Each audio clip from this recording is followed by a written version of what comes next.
Bueno, muy buenos días a todos y lo primero, mil disculpas por no haber podido llegar antes. Teníamos Consejo de Gobierno del Banco de España y lo primero es la obligación antes que la devoción, ¿no?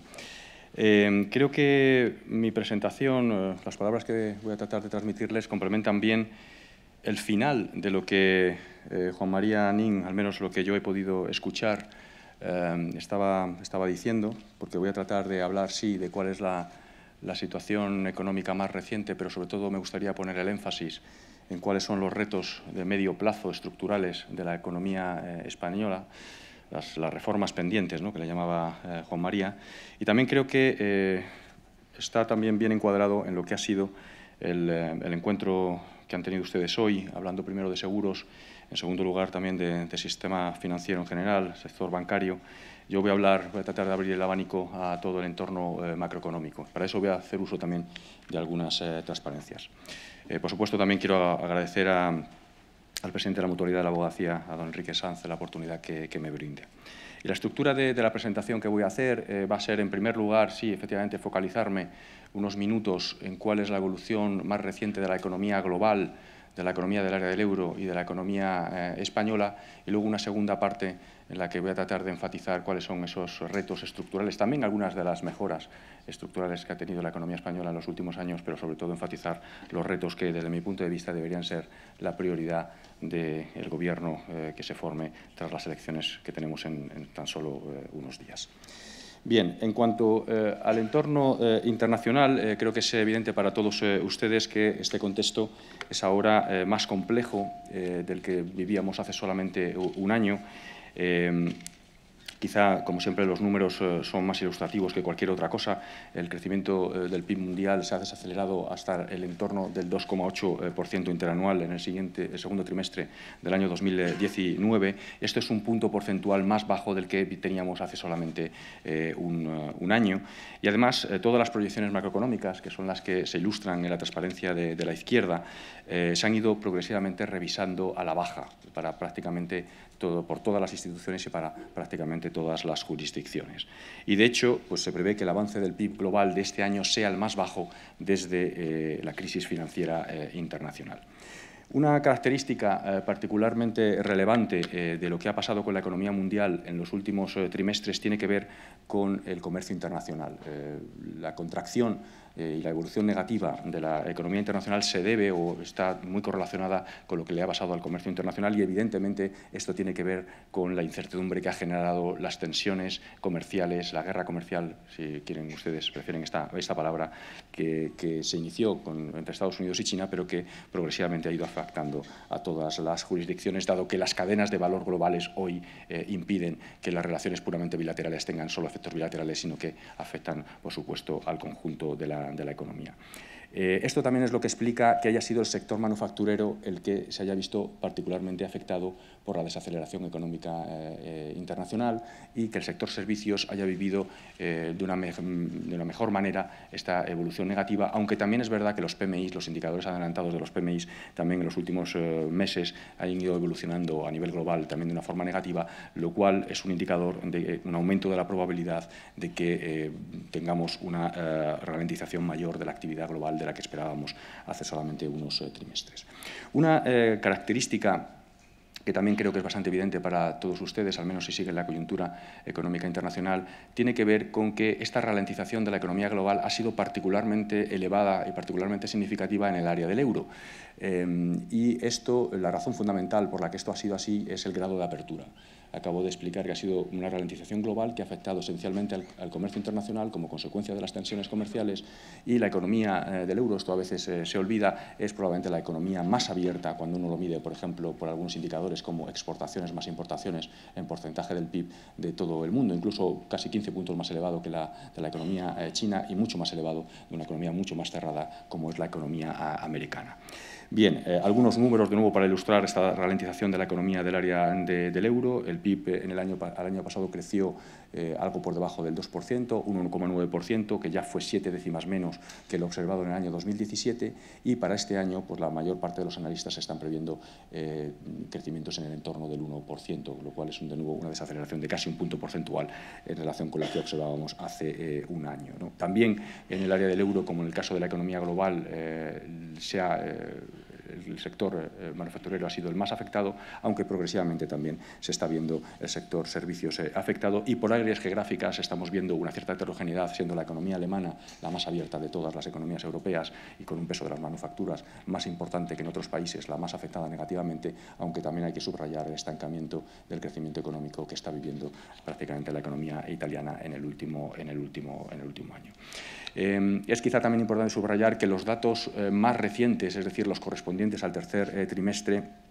sugieren que la debilidad del área del euro se mantiene con estos datos más recientes. Los indicadores relativos al comercio y a la actividad industrial señalan que continúa el deterioro y, además, algunos indicadores cualitativos de actividad y de empleo en los servicios también han mostrado una flexión a la baja, lo que, como decía antes, podría indicar que la debilidad comienza a propagarse a estas actividades.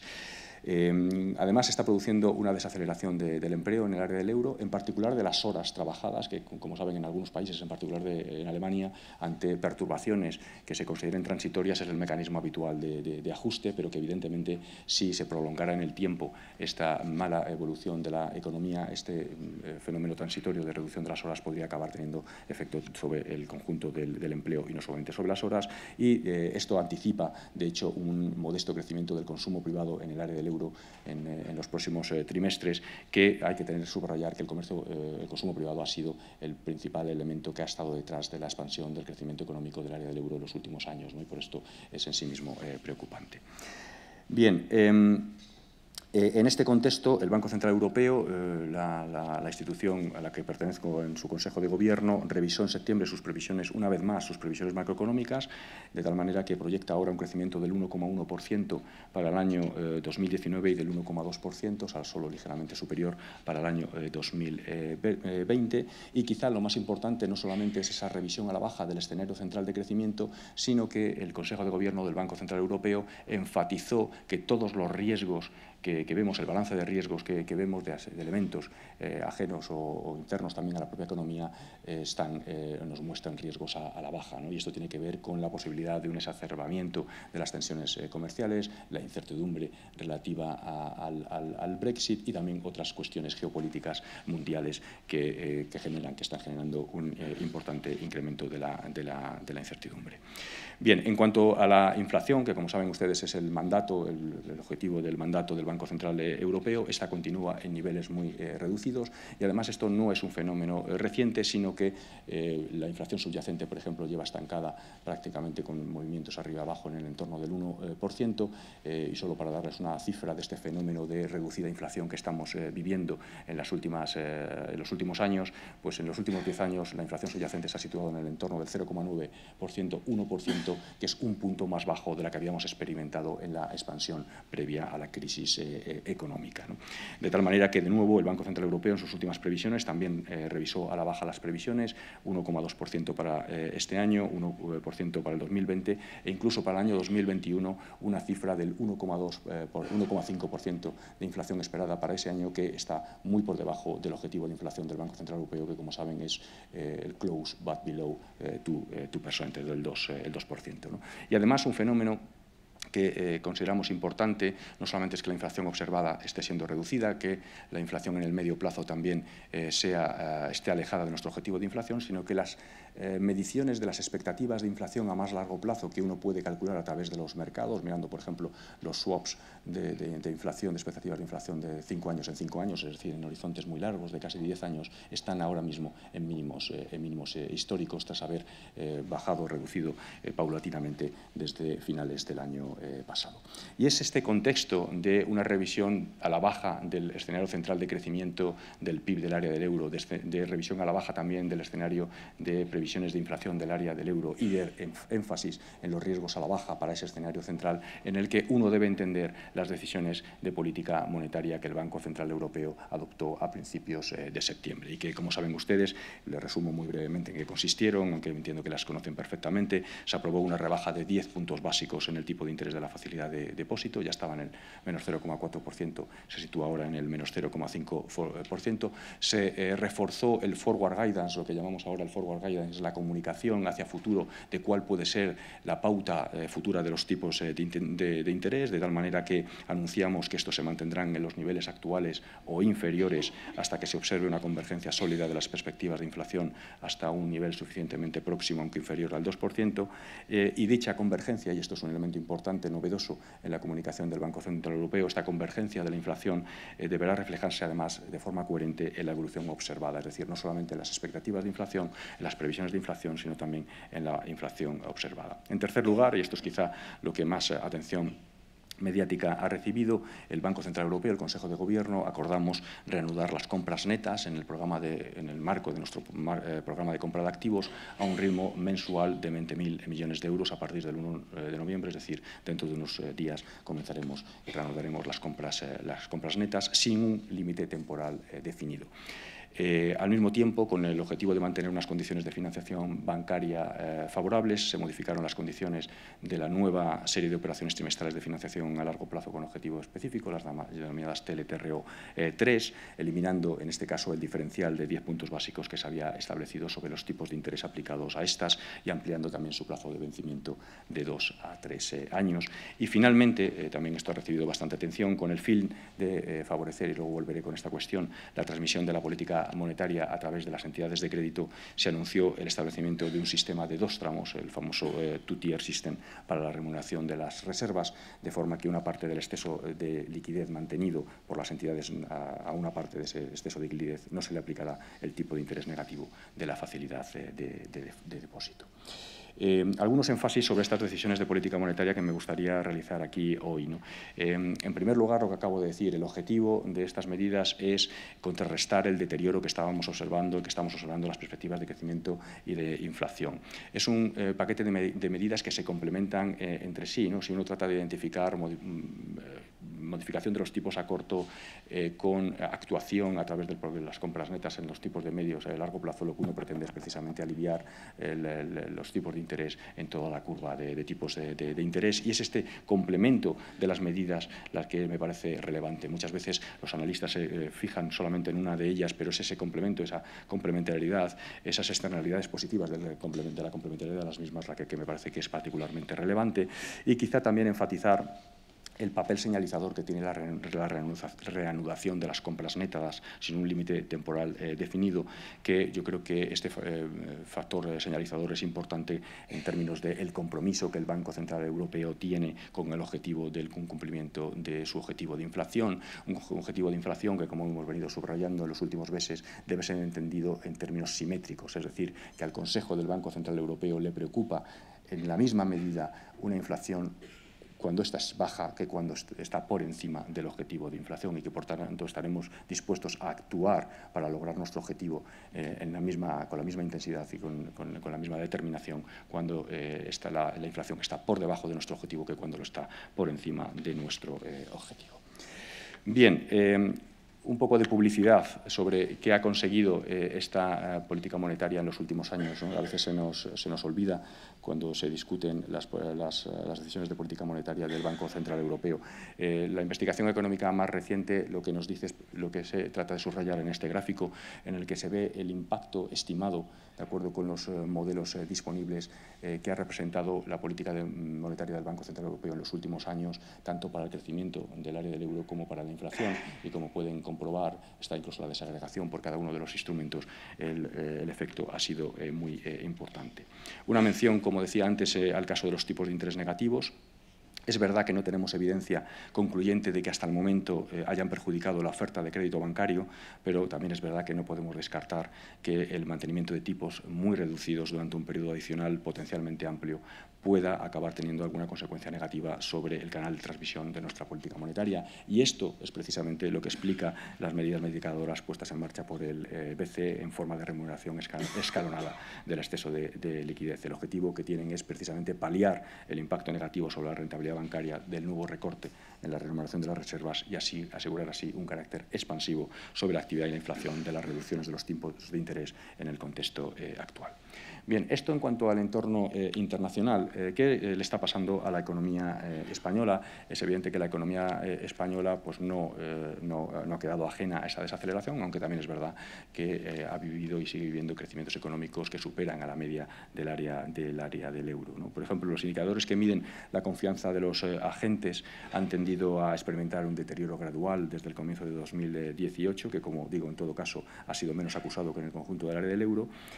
Al igual que en el área del euro, el deterioro de estos indicadores cualitativos ha sido comparativamente más pronunciado en el sector manufacturero frente al sector servicio, aunque también los indicadores cuantitativos, que en principio suelen guardar una relación más estrecha con la actividad, han tendido a mostrar un comportamiento menos favorable en las manufacturas que en los servicios.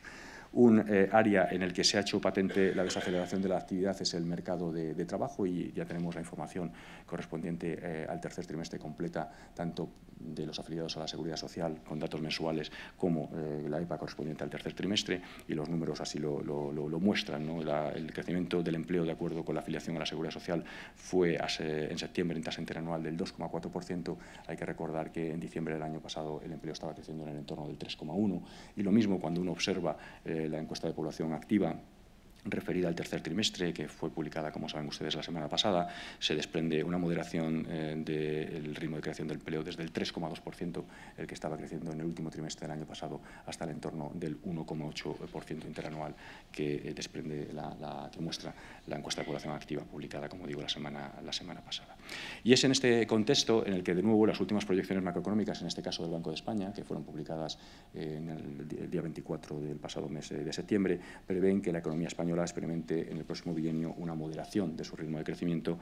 que responde a la pérdida de vigor de la demanda interna que ha comenzado a observarse ya en el periodo más reciente y que ha afectado tanto al consumo como a la inversión privada. De nuevo, como en el caso del área del euro, es verdad que la perturbación fundamental que está viviendo la economía española es de carácter exógeno, pero que evidentemente la correlación que existe, sobre todo en economías tan abiertas como también lo es la economía española, entre las exportaciones y la inversión es muy elevada, y una vez que este efecto de exportaciones e inversión, el traslado al consumo, pues evidentemente si persiste la perturbación negativa, pues acaba también observándose. Al igual que en el área del euro, este escenario central de desempeño de la actividad económica está sometida a riesgos a la baja. Los riesgos a la baja son exactamente los mismos y son sobre todo de carácter externo y tienen que ver con una eventual adopción de nuevas medidas proteccionistas, la tensión comercial de la que hablaba antes, el potencial agravamiento de las tensiones geopolíticas o el Brexit, pero también hay que subrayar que en nuestro caso también tenemos algunos elementos idiosincrásicos que están generando alguna incertidumbre, que tienen que ver, por ejemplo, cuál va a ser el curso futuro de algunas políticas económicas internas. Pues es verdad que está sometida a una cierta incertidumbre, dado las dificultades en los últimos años para la conformación de las mayorías parlamentarias en nuestro país, que de persistir en el tiempo, lo hemos dicho en muchos casos, la incertidumbre no es buena, la incertidumbre política no es buena para la economía. En el caso de que persista en el tiempo, pues evidentemente la probabilidad de que acabe teniendo efectos negativos para la economía es más elevada. Bien, voy a pasar a esta segunda parte de la presentación y de los mensajes que quería trasladarles hoy, a cuestiones un poquito más estructurales, ¿no? ¿Dónde está la economía española hoy para afrontar una potencial desaceleración de su ritmo de crecimiento, ¿no? Bueno, es verdad, y creo que hay que subrayarlo, que ha habido algunos cambios estructurales, les podemos denominar estructurales, en los últimos 10 años, que permitirían aventurar que estamos en una mejor situación. Voy a subrayar esencialmente 3. El primero de ellos es la existencia de un superávit por cuenta corriente. El superávit por cuenta corriente en el entorno del 2% que estamos viviendo en un contexto de crecimiento económico es una excepcionalidad, para la economía española. En muy pocas veces en la historia económica española se ha vivido una situación de crecimiento del empleo, de crecimiento del PIB relativamente vigoroso y de mantenimiento de un superávit por cuenta corriente, porque lo que nos sucedía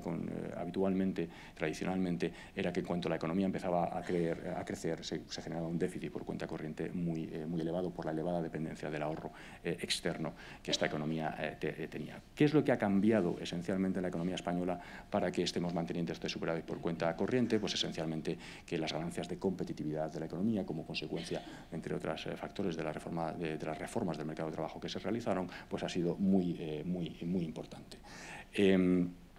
Y, por ejemplo, el aumento es muy visible, el aumento de la diversificación geográfica de las exportaciones de nuestras empresas y también del número de empresas que venden sus productos regularmente al resto del mundo. Es decir, nuestras empresas, tanto el margen intensivo como el margen extensivo en relación con sus exportaciones, ha crecido en los últimos años y creo que es importante subrayarlo. Este es un primer elemento, diría yo, diferencial. El segundo aspecto tiene que ver con el notable proceso de desapalancamiento, de desendeudamiento del sector privado.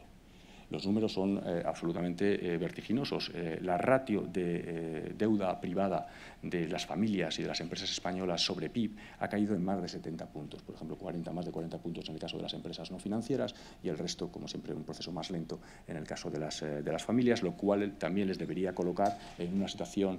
más favorable de cara a afrontar una posible desaceleración económica, ¿no? Yo creo que esto es un elemento estructural que conviene enfatizar y, por supuesto, siendo gobernador del Banco de España, no puedo dejar de mencionar también el intenso proceso de saneamiento, recapitalización y reestructuración del sector bancario. Hay muchos indicadores en los que uno puede fijarse, pero por mencionar uno de ellos, la ratio de deudosos del crédito al sector privado residente en los negocios en España pues, se situó en junio de 2019 en el 5,3%, lo cual es una reducción de casi 9 puntos porcentuales desde el máximo, y los activos adjudicados pues han descendido en prácticamente el 50% y se sitúan hoy en alrededor de 40.000 millones de euros. Es decir, también el sector bancario está en una mejor situación, una mucho mejor situación para afrontar esta desaceleración. Pero, como no puede ser menos, viniendo del Banco de España, el resto de mi intervención querría dedicarlo a tratar de subrayar cuáles son las vulnerabilidades que creo que tiene esta economía y que es importante, diría yo incluso urgente, que las autoridades públicas intenten resolver con inmediatez. Hay al menos 3 variables macroeconómicas que muestran una cierta vulnerabilidad. Tienen que ver con la tasa de paro, a la que luego voy a dedicar unos minutos, el desempleo, el funcionamiento, por tanto, de nuestro mercado de trabajo, el endeudamiento público, es decir, la situación de las finanzas públicas, y relacionado con esto último también el endeudamiento exterior. Y luego todo esto en un contexto en el que hay 2 variables que tampoco hacen vaticinar que el crecimiento potencial de nuestra economía sea muy boyante y que tienen que ver con la mala dinámica, la débil dinámica de la productividad. Esta es una economía que sigue, cuando crece básicamente a pulmón a través del empleo, pero con muy malos registros en términos de productividad. Y como saben todos ustedes, en el largo plazo el crecimiento de las economías depende casi exclusivamente de esta variable. Y luego todo eso adornado con un elemento estructural que es particularmente relevante para la economía española, que tiene que ver con el envejecimiento de la población, que genera una serie de retos muy particulares, no solamente para las finanzas públicas, es algo que voy a tratar de enfatizar con posterioridad. No solamente es un reto para las finanzas públicas, por supuesto que lo es para las finanzas públicas, pero también lo es para el crecimiento potencial de nuestra economía. Y son estas 5 vulnerabilidades. Hay otras, por supuesto, a las que querría dedicar algunos segundos. Bien, la primera y la más obvia, evidentemente, es la del mercado de trabajo. La reducción que ustedes pueden comprobar en el gráfico de la izquierda de la tasa de paro ha sido muy importante, desde registros en los peores momentos de la crisis superiores al 27%, al 13,9% que registró la EPA, que mencionaba con anterioridad en el tercer trimestre del año. Quizá más importante, por supuesto, un 14% sigue siendo un número mucho más elevado que el de nuestros socios y compañeros comunitarios, y en los estándares internacionales sigue siendo una de las tasas de desempleo más elevadas del mundo, pero quizá todavía más preocupante que ese número tiene que ver el hecho de que prácticamente el 45% de los desempleados llevan en situación de desempleo por más de un año. y tenemos mucha evidencia empírica que básicamente lo que muestra es que la persistencia en la situación de desempleo lo que hace es dificultar en gran medida el encontrar un puesto de trabajo en el futuro. La pérdida de capital humano que se produce en las situaciones de desempleo es muy importante y por eso es importante que las políticas de empleo se focalicen precisamente en estos colectivos y para ello sería deseable aumentar el capital humano de estos trabajadores a través de acciones formativas que se adecúen, evidentemente, a las demandas de los empleadores. También quizás es importante subrayar que la reducción de la tasa de paro y la reducción en particular de estos colectivos más desfavorecidos, en que la persistencia del desempleo es más elevada, es también muy importante desde el punto de vista de algo que también nos lleva preocupando mucho en los últimos años, que es el incremento de la desigualdad. El incremento de la desigualdad, al menos en España, tiene una relación muy elevada con la tasa de paro, no exclusivamente con la tasa de paro, pero al menos en la desigualdad en renta tiene que ver mucho con la evolución del desempleo. Por lo tanto, en la medida en que seamos capaces de reducir la tasa de paro, también seguro que seremos capaces de mejorar la evolución de la desigualdad de la economía. Un segundo aspecto, que es el que se ilustra en el gráfico de la izquierda, tiene que ver con algo que tampoco las reformas laborales, las distintas reformas laborales que se han ido aprobando en los últimos años ha logrado atajar, y es la precariedad del empleo, o, si lo quieren de otra manera, que el reto de temporalidad de nuestra economía sigue siendo muy importante, alrededor del 27%, de acuerdo de nuevo con la encuesta de población activa que mencionaba con anterioridad. Y esto pues tiene algunas consecuencias negativas en al menos dos dimensiones. Por supuesto, desde el punto de vista social, ¿no? La precariedad pues evidentemente no es buena para las decisiones de las familias, pero además esta elevada temporalidad lo que acaba generando también es que en las desaceleraciones la variable de ajuste acabe siendo el empleo más que los salarios, y esto acaba generando una elevada volatilidad de la variable empleo y, por tanto, también una mayor ciclicidad de nuestra economía frente a otras economías. Y también, muy relacionado con lo que luego comentaré, también tenemos mucha evidencia de que la temporalidad es mala para la evolución de la productividad de la economía. Evidentemente, los trabajadores ganan aprendizaje en el puesto porque no permanecen en él durante mucho tiempo, y, por supuesto, las empresas tampoco tienen ningún incentivo ante esos trabajadores que van a permanecer poco tiempo en su empresa a invertir en capital humano en los mismos. Bien, una segunda fuente de vulnerabilidad que en este caso que también nos legó la crisis, es el aumento del endeudamiento público, que en el segundo trimestre de 2019 se situó en el entorno del 99% del PIB, 98,9% del PIB, es decir, más de 60 puntos por encima del registrado en 2007. O sea, de alguna manera, lo que ha sucedido con la economía española es que se ha producido, sí, como decía antes, un desapalancamiento del sector privado muy significativo, de más de 60 puntos, casi 70 puntos, pero en paralelo se ha producido un incremento del endeudamiento público. En este terreno, además, no solamente es que el stock sea elevado, sino que además el flujo, el déficit público, pues sigue el último año se sitúa en el 2,5%, con además un elevado componente estructural. Componente estructural del déficit lo que significa básicamente es que no podemos esperar que por la mera evolución del ciclo económico este déficit público vaya a desaparecer, sino que se tendrán que tomar medidas o por el lado de los gastos o por el lado de los ingresos para su ajuste, ¿no? Y esto, de nuevo, es importante enfatizarlo, ¿no? ¿Por qué es importante reducir este desequilibrio económico? Bueno, evidentemente porque esto nos coloca en una situación de mucha más vulnerabilidad ante cambios de la percepción de los mercados financieros sobre la sostenibilidad de las finanzas públicas, pero también es muy importante, y es particularmente importante en un país que está inmerso, incrustado en una unión monetaria, porque esta es la única vía de las políticas públicas que existe para tratar de estabilizar la economía. Y cuando esa estabilización se ve macroeconómica, esa capacidad de estabilización macroeconómica se ve completamente minimizada o muy reducida cuando la situación de las finanzas públicas no es buena. Este es un argumento adicional por el cual me gustaría subrayar la importancia de retomar el proceso de ajuste presupuestario, de consolidación presupuestaria, y digo de retomar porque las cifras lo que nos dicen, por ejemplo, las publicadas por la Comisión Europea recientemente, es que el déficit estructural prácticamente no ha variado en los últimos 4 años. Bien, el tercer y último ámbito de vulnerabilidad que quería mencionar es el del endeudamiento exterior, que está ilustrado en el gráfico de la izquierda, y es que es verdad que se ha reducido la posición neta de deuda de inversión internacional de la economía española, llegó a superar los 100 puntos de PIB y hoy nos situamos en el 80% del PIB, y esto evidentemente es una consecuencia de esos superávit por cuenta corriente que de forma recurrente lleva registrando la economía española en los últimos años, pero también es verdad que estos niveles del 80% siguen siendo absolutamente excepcionales desde el punto de vista internacional. Es mucho más elevado esta situación y, por tanto, también nos coloca en una situación de vulnerabilidad relativa frente a otros países. ¿Cuál es la manera de resolver este problema? Bueno, pues básicamente solo hay una, que es mantener la acumulación de superávit por cuenta corriente, y esto lo que exige es mantener o incluso profundizar en las ganancias de competitividad que la economía española ha vivido en los últimos años y a las que hacía también referencia con anterioridad. En este caso, me gustaría subrayar que una buena parte de las ganancias de competitividad que ha tenido la economía española en los últimos años se han derivado de la evolución de los salarios, ¿no?, de los salarios relativos en relación con otros países. Lo que sería importante es que se retomaran esas ganancias de competitividad basadas en una mejor evolución de la productividad. Y eso me permite ligar con la última parte de mi presentación, que precisamente a lo que quería referirme es a esta cuestión de la productividad. Bien, este es probablemente, desde mi punto de vista, y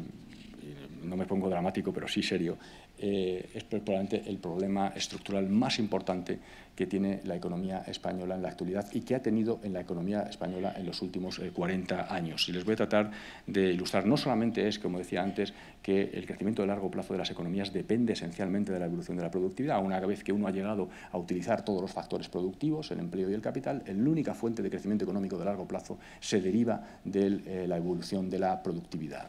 Bien, en el gráfico de la derecha, perdón, de la izquierda de esta transparencia,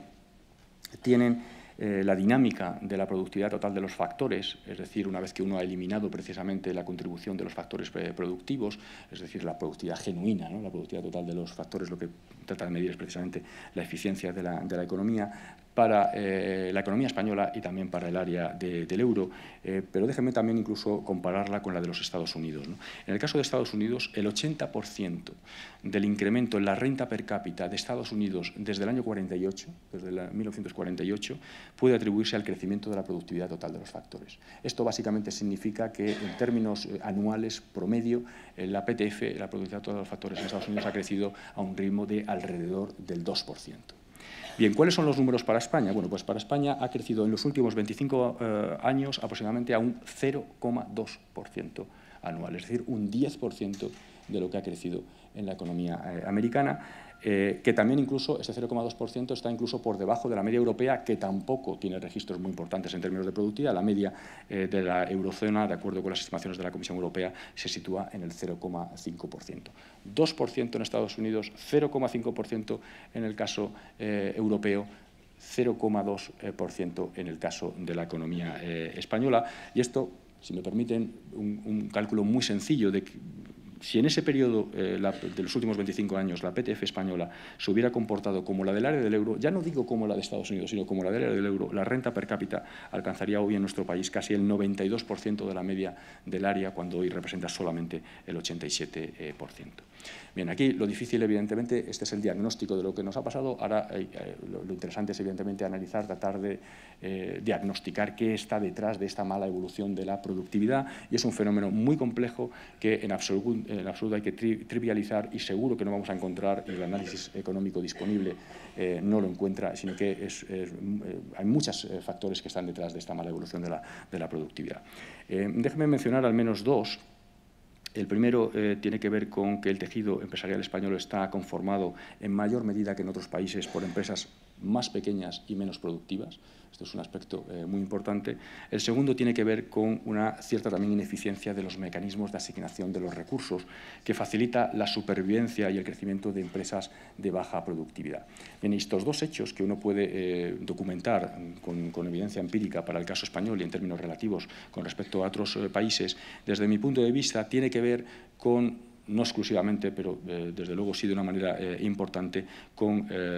nuestro capital humano, nuestro capital tecnológico y también en cierta medida me gustaría enfatizar la importancia que tiene la financiación de la innovación, como también un déficit de esta economía frente a otras economías. En el primer caso, en el caso del capital humano, déjeme señalarle algunos números.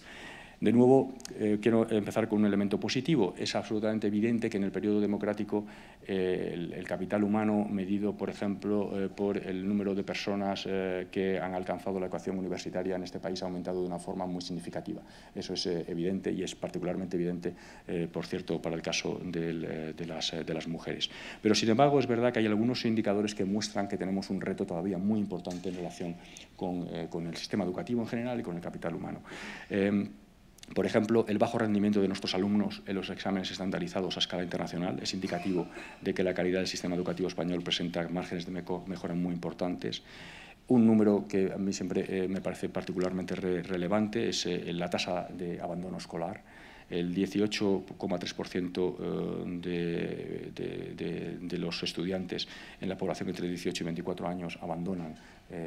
tempranamente el sistema educativo, frente al 10% en el conjunto de la Unión Europea. Estas carencias también se ponen de manifiesto por lo que respecta al conjunto de la población adulta, es decir, no solamente en los jóvenes. Así, en las calificaciones obtenidas en el denominado Programa para la Evaluación Internacional de las Competencias de Adultos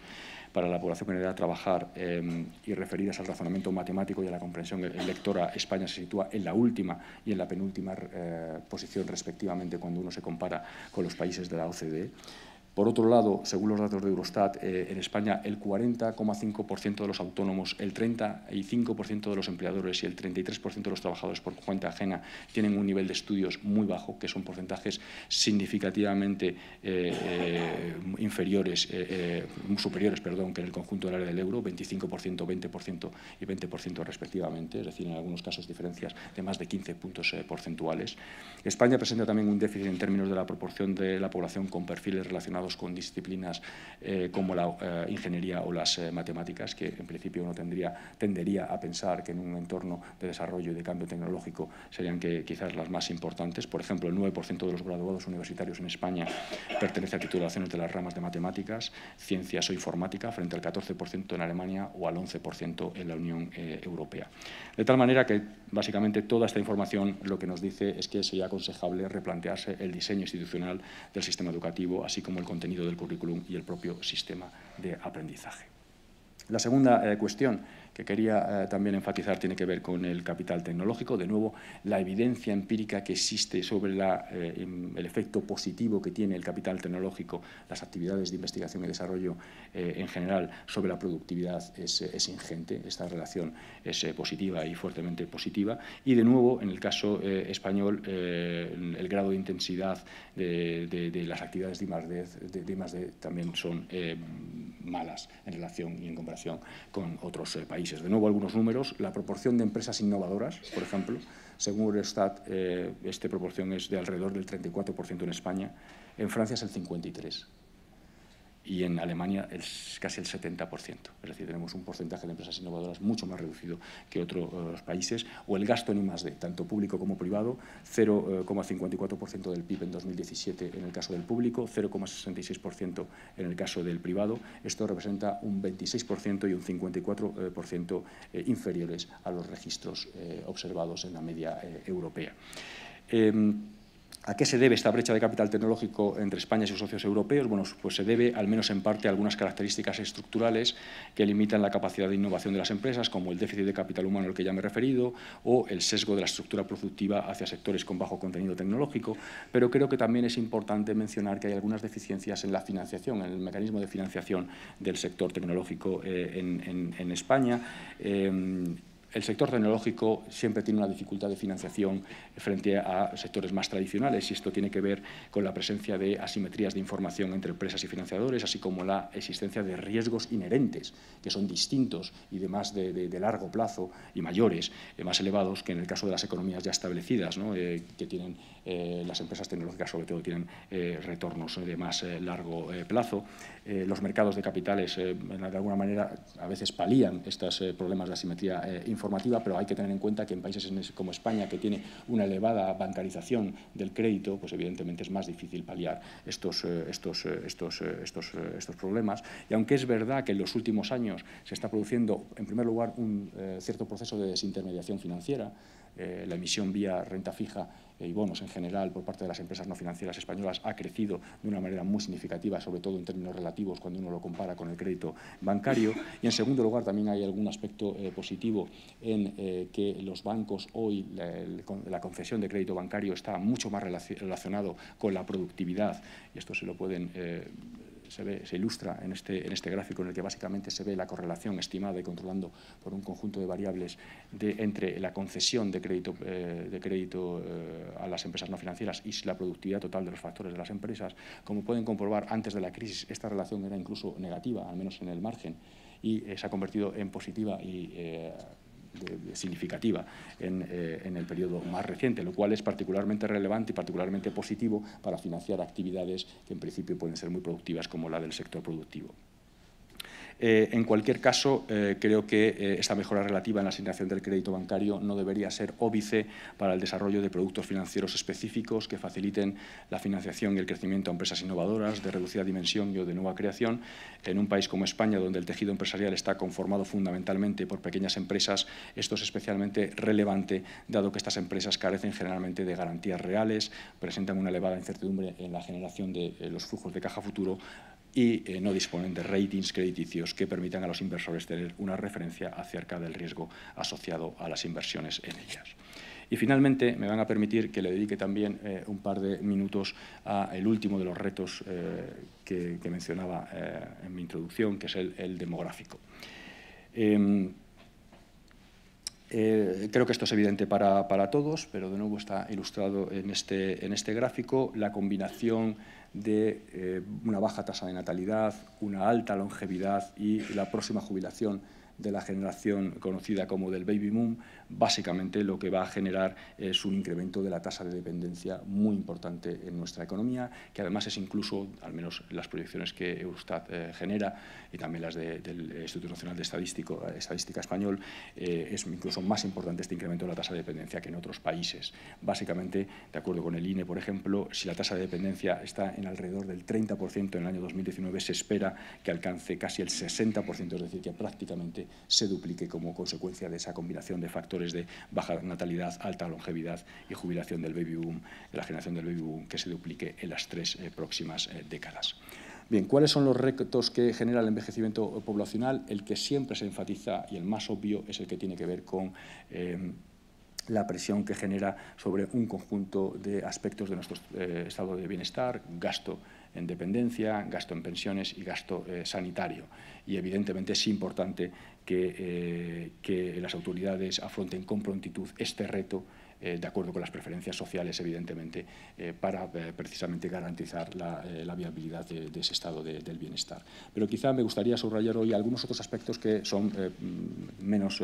conocidos. Algunos de ellos se trata de ilustrar en la transparencia que acabo de poner y que tienen que ver, por ejemplo, con el efecto que potencialmente puede generar el envejecimiento poblacional sobre la capacidad de crecimiento potencial futuro,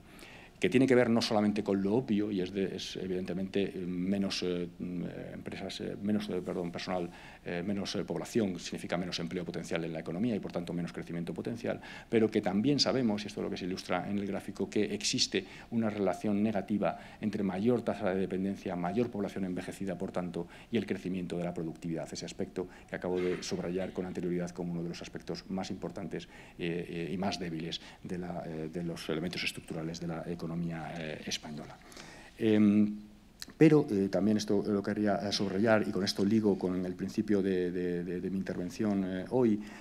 también supone un reto muy importante para la conducción de las políticas económicas. Y en esta discusión, por ejemplo, de por qué los tipos de interés en las economías desarrolladas son tan reducidos, que son básicamente incluso tipos de interés reales negativos en buena parte de las economías desarrolladas, los analistas económicos, los investigadores económicos adjudican una parte muy importante de esta reducción a lo que nosotros denominamos una reducción de la tasa natural de tipo de interés. Y esta tasa natural de tipo de interés es reducida, entre otros factores, sí por una baja productividad, sí por la ausencia de activos seguros, pero en particular un aspecto que se menciona recurrentemente es una evolución demográfica, un envejecimiento de la población también muy importante. De tal manera que bajo esta concepción, si uno se cree estas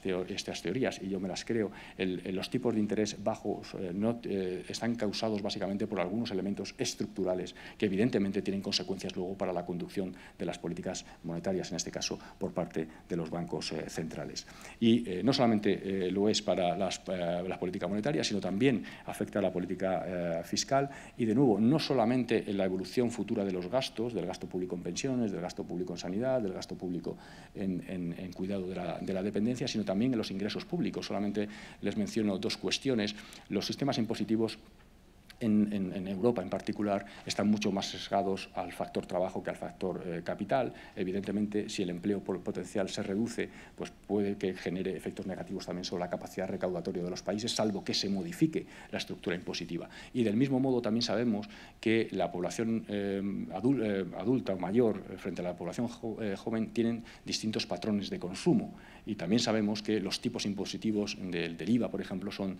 distintos en ocasiones y, por tanto, esa modificación de la evolución demográfica, esa mayor tasa de dependencia, puede acabar generando también tipos efectivos de consumo, dado que existen tipos legales también distintos, ¿no? Y que, por tanto, supone o pueden potencialmente suponer un reto adicional al que ya supone el efecto sobre el gasto público. Me van a permitir que concluya con básicamente tres mensajes. En primer lugar, en relación con la evolución coyuntural, en los últimos trimestres hemos sido testigos de una desaceleración de la economía global que ha sido, como les decía, particularmente intensa en el área del euro y que, por supuesto, también ha afectado a la economía española. Como resultado de esta evolución, las proyecciones macroeconómicas se han revisado a la baja en la mayoría de los países, incluido España, y el diagnóstico sobre el balance de los riesgos se mantiene también a la baja como resultado, sobre todo, de las incertidumbres geopolíticas, sobre el desarrollo de las tensiones comerciales y el Brexit, y en nuestro caso también sobre el curso futuro de las políticas económicas asociadas a esa fragmentación parlamentaria. En este contexto, en mi opinión, la economía española debemos enfatizar que, a pesar de las mejoras que también he tratado de ilustrar a lo largo de mi presentación, sigue enfrentándose a desequilibrios importantes, entre los que destaco los niveles de desempleo, los niveles de endeudamiento público y los niveles de endeudamiento exterior. Además, nuestra capacidad de crecimiento futura se ve limitada, muy limitada, diría yo, por una dinámica muy débil de la productividad y por el previsible impacto del envejecimiento poblacional. En este contexto, resulta, desde mi punto de vista, urgente que el Gobierno resultante de las próximas elecciones cuente con la iniciativa y con los apoyos suficientes para realizar las reformas que permitan atajar las vulnerabilidades que todavía subsisten en la economía española y para aumentar su capacidad de crecimiento. Es, dicho de otra manera, la hora de encender las luces largas y de forjar amplios consensos que aumenten el bienestar de las generaciones venideras. Muchísimas gracias.